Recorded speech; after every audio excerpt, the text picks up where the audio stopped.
Good morning, America. Russia investigation showdown.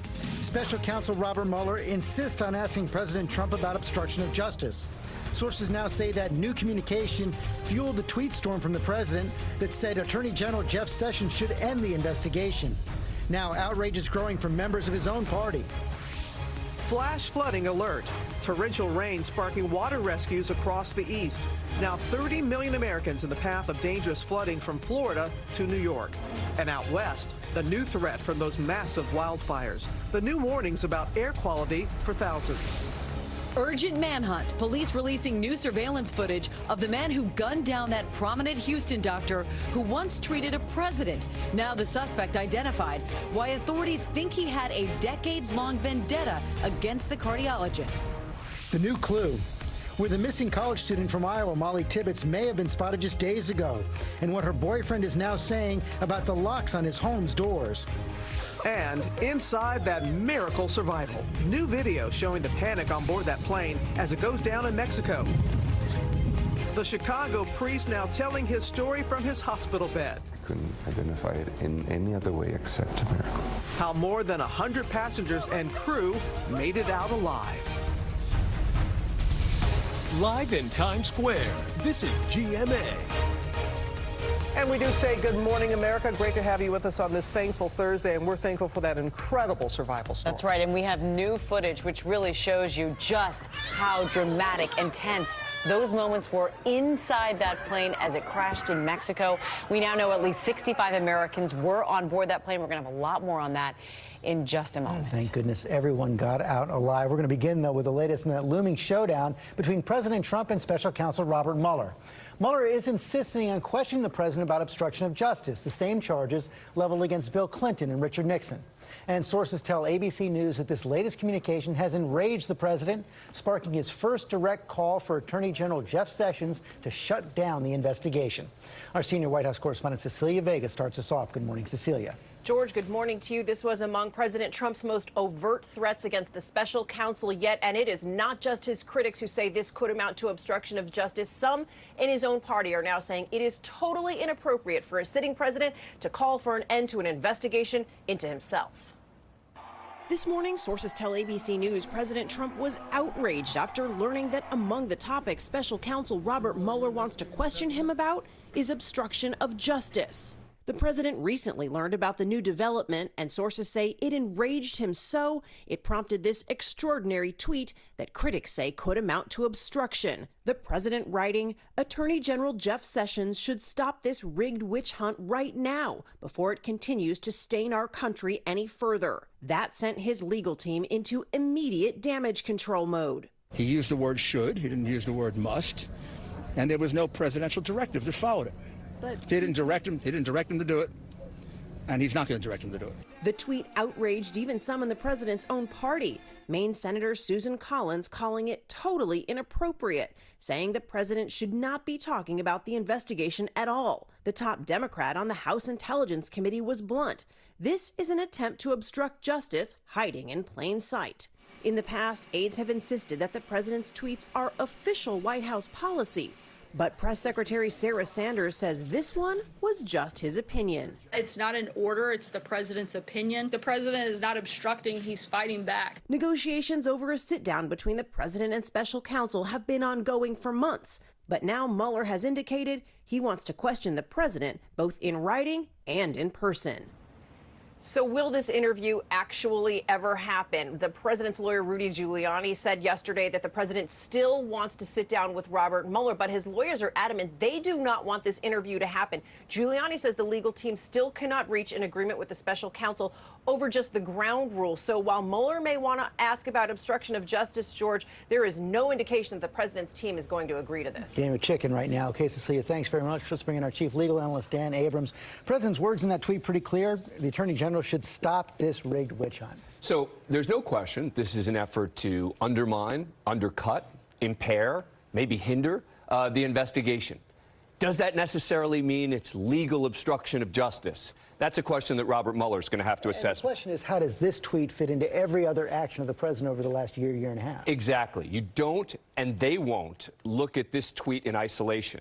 It won't just be, was that tweet obstruction of justice? The question will be, did that tweet in conjunction with all the other evidence they have, all the other actions that the president's taken, all the other things he has done, does that together reach the level of obstruction of justice? And again, I think it's worth reminding people that most people do not expect that even if it does reach that level, that Robert Mueller would seek to indict the president. He'd send a report to He would Congress. send a report to Congress because he's the president. And of course, the impact of that would depend on when he sends that report to Congress, which Congress receives it. Absolutely. Which gets to the question now is how long does Robert Mueller allow this back and forth, this endless 8-month negotiation between his side and the president to go on over the interview? Let's just be clear. All we know about this alleged negotiation is through the Trump side.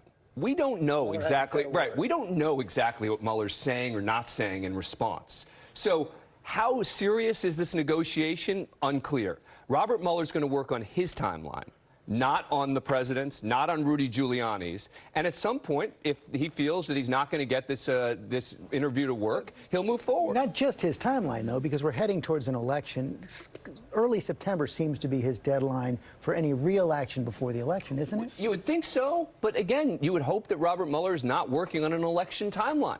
I mean, he's got to think about it in the back of his head, but you also have to think that this is an investigation, and he has to move forward as he thinks appropriate, regardless of the election timeline. Dan Abrams, thanks very much. Amy? All right, George, now to those new images from overnight of the remains of what's believed to be missing American service members killed in the Korean War being returned to the U.S., American flags draped across 55 coffins. Vice President Pence saying today our boys are coming home. President Trump also tweeting overnight, "Thank you to Chairman Kim Jong-un for keeping your word and starting the process of sending home the remains of our great and beloved missing fallen. I am not at all surprised that you took this kind action." The president also thanked Kim Jong-un for a letter and said he looks forward to seeing him soon. This, of course, coming on the heels of that summit between the two leaders back in June. But as we know, we don't know what soon means in terms of what And meeting Kim is Jong-un next. has kept his nuclear program going, although he's stopped testing. Yes. All right, now to that dangerous flash flooding. We're going to take a look at those water rescues across Virginia. Now, 30 million Americans from Florida to New York are on alert for torrential rain.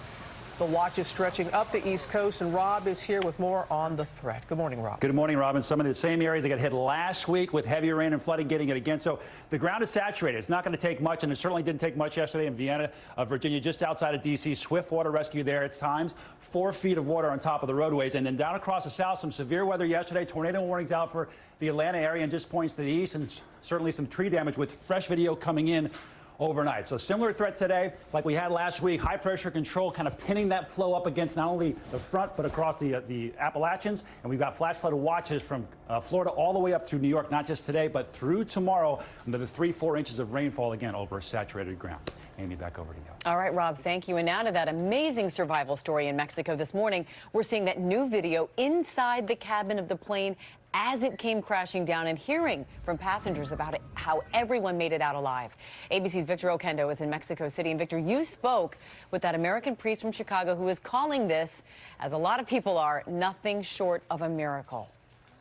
Good morning, Amy. Father Ezekiel Sanchez calls it a miracle because he believes if they'd been going just a little faster or a little higher, there's no way that everyone would have survived. Meanwhile, the NTSB is assisting Mexican officials with the investigation as they work to determine the cause of the crash.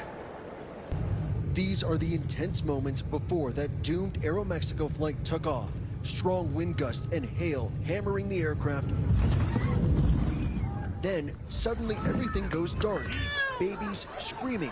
Total chaos. The plane crashing during takeoff, filling the cabin with smoke. 99 confused passengers and 4 crew members racing to safety before flames overtook the jet. Remarkably, everyone survived. This morning, officials investigating why the plane took off in those severe conditions. Mexican officials recovering the black boxes, searching for clues. What could you see out of the window?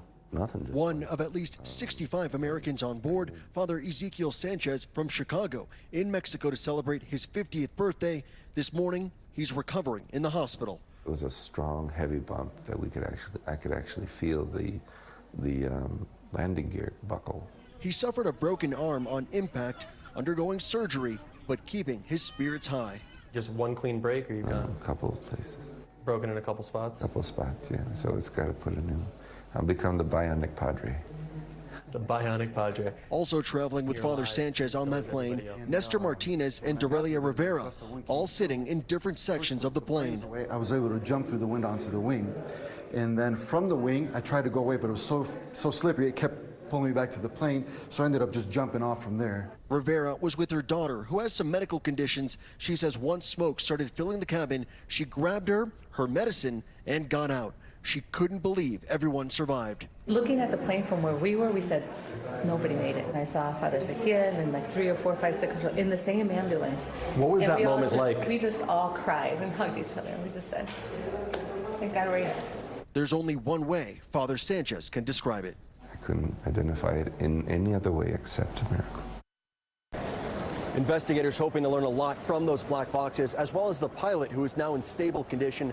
When asked why did the plane try to take off with such severe weather, the director of Aeromexico said that every plane needs clearance from the control tower, but also added that there could be several factors involved in this crash. George? Okay, Victor, thanks very much. We're going to move on to new arrests in a major hacking incident. 3 Ukrainian men have been arrested accused of hacking into thousands of computers at companies including Chipotle and Red Robin to swipe millions of credit card numbers.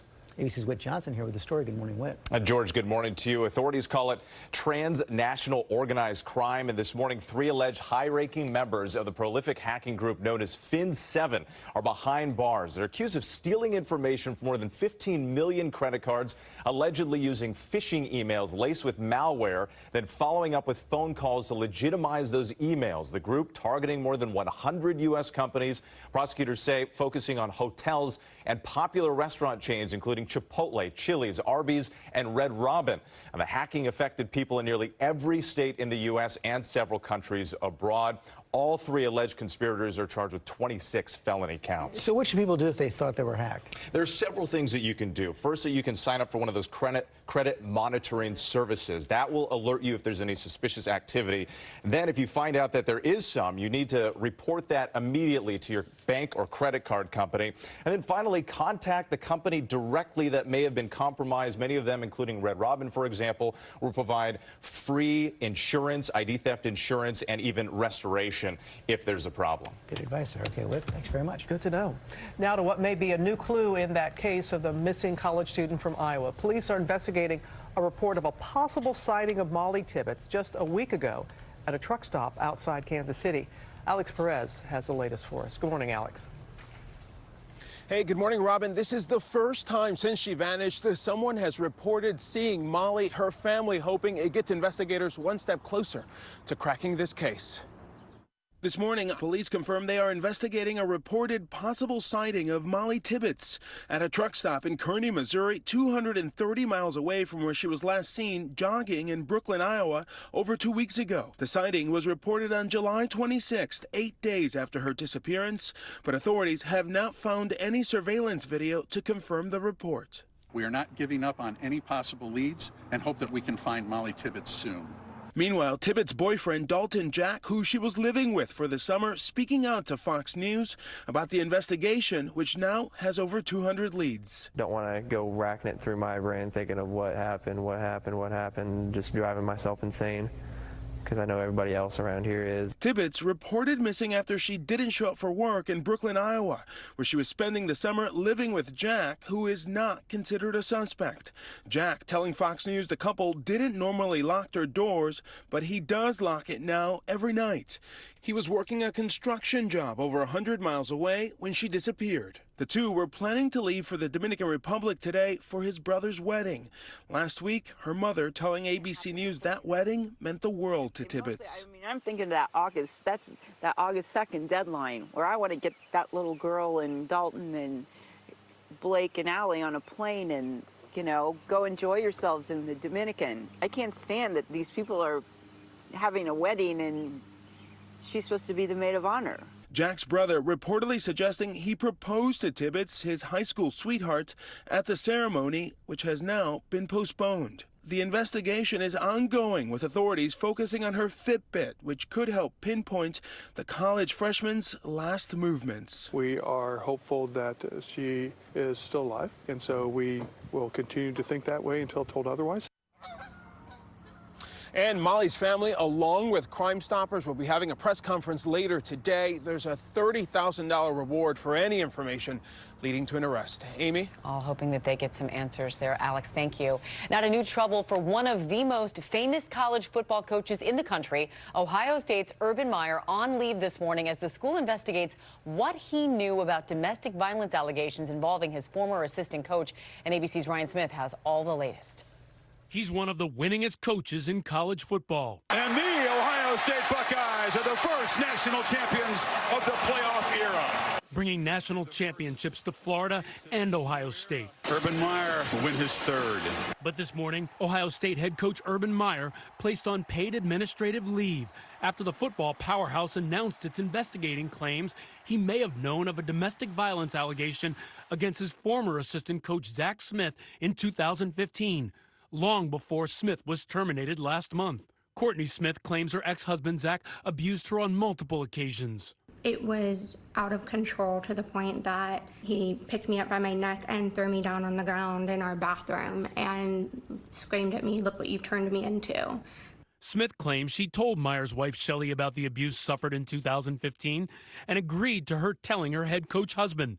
But Smith claims no action was taken. When somebody is crying out for help, I believe the coach, along with the coach's wife, have a duty. They have a duty to do something to help. I do believe he knew, and instead he chose to help the abuser, enable the abuser, and believe whatever story Zach was telling everybody. Myers says he did not hear about those abuse allegations until the last few days.